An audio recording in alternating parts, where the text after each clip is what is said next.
Good afternoon and welcome to Midcap Radar live from the CNBC-TV18 Motilal Oswal studio, and I am Vamakshi Doria, and with me is Vivek Iyer. Well, good afternoon to you, Vivek. It's a sea of red as far as the markets are concerned, mainly on account of the conflict that is going on in West Asia and the escalations that keep coming up out there. It's not a great looking screen today. That's right. Good afternoon, Vamakshi. Absolutely right. Geopolitical tensions making equity markets take a risk of more. We have a lot lined up on the show. We will discuss all of these issues in detail. But let's start off with the top headlines. Stocks slip after Israel and Iran enter into an armed conflict. Equities are a sea of red with only a few stocks flashing green. IT ekes out some gains while metal and PSU banks are under pressure. Mid-caps drag. Crude prices jumped 10% to a two-month high after Israel strikes Iran. Fears of disruption at the Strait of Hormuz, a vital route for shipping oil, also inflates worries. Indigo slips over 4% after sources to CNBC-TV18 suggest that promoter may sell 4% stake in the company. Remember, the promoter Interglobe Enterprises is looking to raise close to $1 billion via this particular block deal. Zydus and Lupin under pressure after U.S. District Court rejects the company's interpretation of the patent for drug Myrbetriq generic. Brokerage firm Axis Capital says the company's sales estimates of the drug are now at higher risk due to the legal setback. And defense stocks remain in the spotlight amid heightened global uncertainties. Nifty Defense Index rises to snap a two-day losing streak.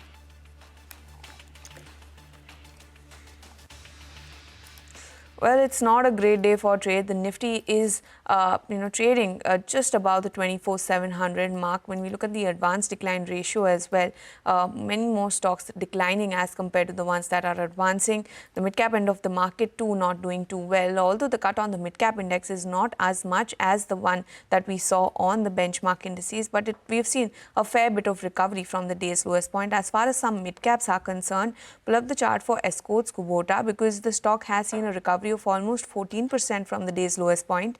Sona BLW Precision as well has recovered a fair bit, up almost 7% from the day's lowest point. Hitachi Energy, Timken India, JK Cement are some other counters seeing good recovery in today's trading session.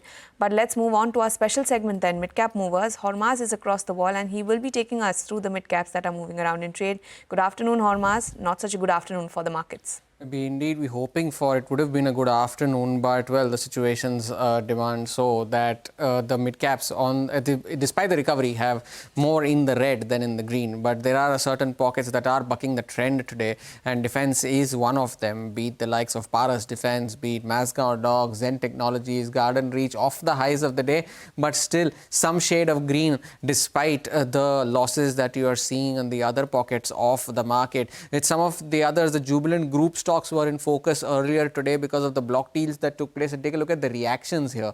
Jubilant Ingravia is the top gainer on the Nifty 500, 12.5% higher now on the stock at the highest point of the day. Jubilant Foods at one point was up 3.5%. That has cooled off from the highs. And Jubilant Pharma on the flip side is on the day's lowest point, 2.5% lower here. It'll be interesting to see the list of buyers when the list comes out later this evening. And some of the other movers in today's trading session include the impact that you're seeing because of this Iran-Israel conflict. HPCL at one point was down 5%, has recovered from the lows. Other oil sensitives have also recovered from their lows. But look at Shipping Corporation of India and look at GE Shipping. The Baltic Dry Index is up almost 50% in the last 1 month. And Shipping Corporation is up 11%. GE Shipping too doing well for itself. On the volumes front though, there are some stocks that are bucking the trend today, barring Ireda. That too is down 4% on high volumes. Narayana Health is doing well for itself, as is DB Realty, also known as Valor Estates, now 7.5% higher on strong volumes. And lastly, some movers from the losing end of the market. Look at Interglobe Aviation. The CNBC-TV18 news break on a potential block deal has sent the stock further down. Canara Bank, Angel One continues to see profit booking, as does CRISIL, both down at the lowest point of the day. Back to you guys. Thank you so much, Hormaz, for joining us, giving us a sense of what essentially is a sea of red across the broader end of the markets. But it's a very good time to welcome Hemen Kapadia from DR Choksey FinServ for a quick technical check on the market. Good afternoon, Hemen. Last Friday we were celebrating what was a higher than anticipated rate cut from the RBI, but within a week we are looking once again at quite a bit of a sell-off. A very good afternoon, Vivek. Thank you for having me on the show. It's always a pleasure. Absolutely. I mean, we were on the cusp of a breakout. 25,200 was a level, and now we are hanging on for dear life on the support at 24,500. So yes, it's a completely topsy-turvy week. Thankfully enough, the VIX hasn't scaled up too much. VIX is still below 15, which is a good sign. But yes, I think the levels are important, Vivek. 24,500 really needs to hold. There's a bearish gap today, which could get covered up in a couple of trading sessions. So I suggest wait, and if 24,500 breaks, which probably isn't happening today, it's after a couple of trading sessions, I think then there could be further deeper declines coming. But as of now, I think 24,500 is a solid support. And if the gap gets covered up, chances of it going down reduce significantly. I mean, this is for the Nifty and the Bank Nifty both, but yeah, we're talking about Nifty levels. Vivek. Well, Hemant, thank you so much for that. This is Vamakshi joining in. Good afternoon. So are you looking at picking up any sort of stocks given the kind of fall that we've seen today? Absolutely, Vamakshi. Frankly speaking, there's a lot of weakness. Mechanical indicators have given a sell in many of the stocks. But since we are at supports, going short in something now it doesn't make too much of sense actually. So I have a couple of calls which are long calls, Vamakshi. Firstly, a buy call on Alchem Lab. It's been deeply oversold. Positive divergence are coming down. As of now, the intraday charts seem to be looking up. I believe we are at supports. So this would percolate down to the daily charts and a bounce would be underway. So one can buy Alchem Lab at around 47.80, stop loss of 46.80, target of 49.80, risk reward ratio of 1:2. Secondly, I have a buy call on Apollo Hospitals. Looks very interesting. We've been corrective for 7 weeks. I'd say corrective because it's a consolidation and in an up move. So it looks like it is going to continue its uptrend after this correction is over.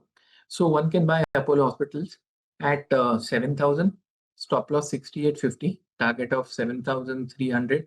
Stock is in an intermediate uptrend, and I believe after this breather of 7 weeks or so, it will continue the upside. Hey, now, I just wanted to check with you whether you have a view on oil prices, given the fact that today you saw a very sharp spike of 10%, cooled off a little bit, and subsequently any views as far as ONGC, Oil India. On the other hand, would you, look to short sell some of the OMCs? Okay, yes, I have a view. I track Brent also, Vivek. So 70.50 is a level which was important, and okay, one cannot obviously anticipate such things in terms of an event risk, but there was a rounding bottom. There was some sort of an up move building into crude oil, but once again, nothing to anticipate this. So now since we are above, or the Brent is above 70.50, 70.50 will now act as a support, and we can see an upside till 74. So the short-term picture has turned bullish, obviously. I have a feeling even the medium-term picture, if you look at the weekly charts, Vivek, everything seems to suggest that we are heading for a further upside. So I believe that could obviously puncture sentiment and otherwise. Talking about ONGC that you spoke about, ONGC has been moving sideways for almost 12 or 13 weeks, Vivek, now. The level to watch out is 255. A weekly close about 255. I mean, maybe it happens today, maybe it doesn't. But a weekly close about 255 would mean a breakout from an ascending triangle and a resumption, or not a resumption, a commencement of its intermediate uptrend. So frankly speaking, ONGC looks promising, and it hasn't done much. It has come up from 345 to 205.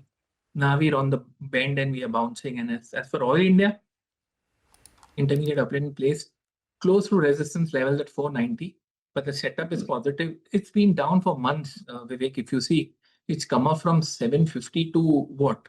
Down to 325. That's quite a lot. So even a corrective bounce, a recovery, means there is headroom for a further upside, Vivek.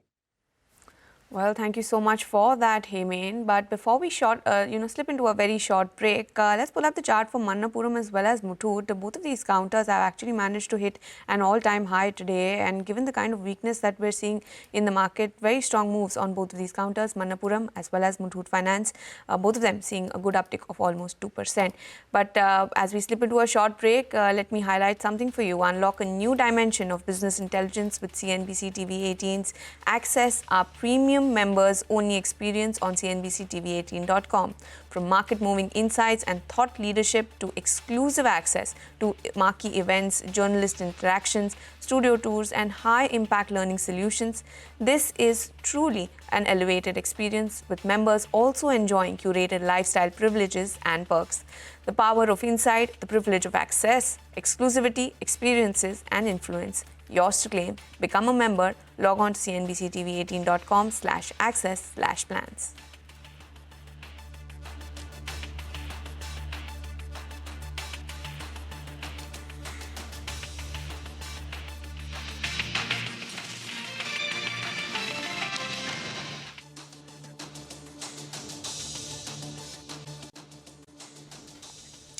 Welcome back to Midcap Radar. Well, this is a CNBC TV18 exclusive. Sources tell CNBC TV18 that the Indigo promoter may look to pare stake. Sudarshan joins in with more details.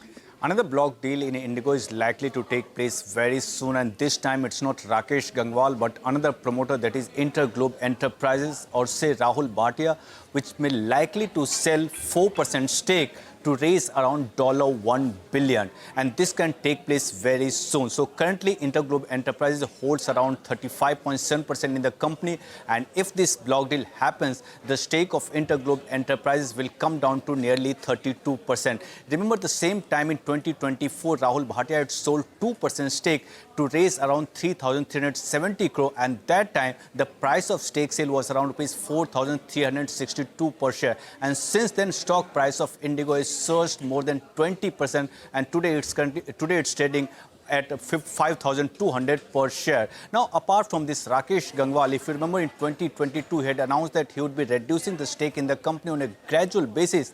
And in the last 3 years, he has sold stake worth 40,000 crore rupees. And now his stake in the company has fallen below 8%, and currently it's at 7.8%. We have reached out to company for the comment on this promoter stake sale, but company has declined to comment on the very same. Well, thank you so much for that, Sudarshan. That explains why Indigo is down almost 4% in trade today. But as we slip into a very short break, here is some good news for our viewers. India's business news leader is now only a click away, introducing CNBC TV18's all-new app. Get instant access to breaking news, in-depth articles, and financial world updates at your fingertips. Download the CNBC TV18 app now from the Apple Store or Google Play Store, or just scan the QR code on your screen.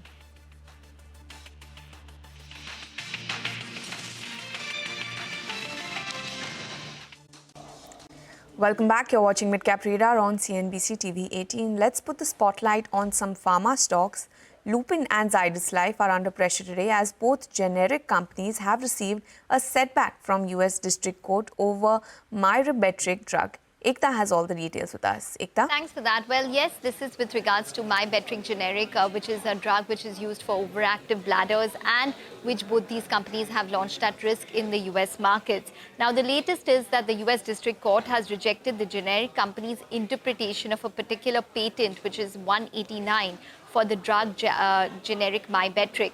Now, the generic companies selling Myribetriq and the generic version of this drug include the likes of Zydus and Lupin. Now, what happened is that the court has sided with the pharma company Astellas when it comes to this particular patent. Now, what this means is that the generic companies will now, going forward, have to overcome the 189 patent, increasing the uncertainty incrementally when it comes to this particular drug, which they've launched at risk. So the patent risk, or the risk to, basically try and secure this patent or to invalidate it, would be something that the generic companies would additionally have to do. Axis Cap has said that Zydus's FY 25-26 Myribetriq generic sales estimate is around $140 million, and for Lupin it's around $80 to $100 million. And these projections are possibly now at higher risk due to a legal setback. I did speak to a couple of people who are close to the company with regards to this. They said that it does not really alter anything as of now when it comes to Myribetriq generic. And the bigger, the entire legal case will go to a jury trial, and that will be more pertinent and important to watch for. Thank you so much, Ekta, for joining in, giving us a sense of what exactly transpired overnight. and also what is likely to happen going forward. Both of the stocks, both Lupin as well as Zydus, under a bit of pressure given the important opportunity that the generic version of Mira Background is. Well, if you could look at the markets, there's been a bit of a recovery, especially as far as the broader end of the markets are concerned.